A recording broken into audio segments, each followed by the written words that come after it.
Alaikum wa rahmatullahi wa barakatuh. In the name of Allah, the most gracious, the most merciful, respected teacher and my dear friends, today I want to talk about responsibility as a student in madrasa.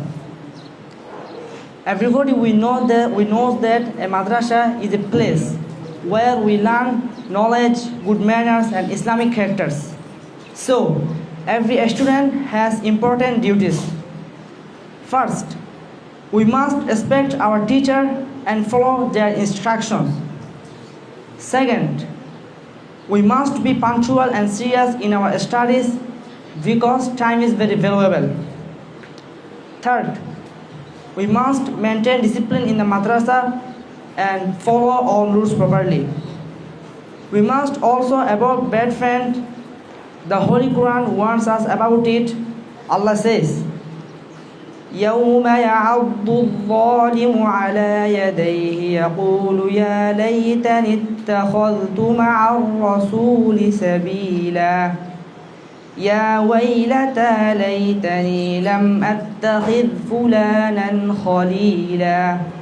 On that day, the wounded will bite his hand and say, I wish I had taken a path with the messenger. I wish I had not taken so and so him as a friend. This shows us that bad friends lead to regret.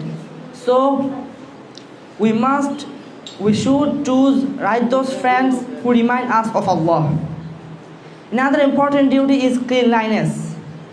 We must keep our madrasa clean because cleanliness is a part of faith.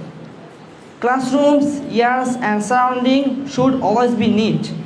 Finally, I want to request to the madrasa authority to ensure proper cleanliness everywhere, especially the washroom should be clean every day and hygiene facilities should be properly maintained. In conclusion, a good student is one who studies well, behaves well and keep the environment clean. Thank you all for listening the important speech. Assalamu alaikum wa rahmatullahi wa barakatuh.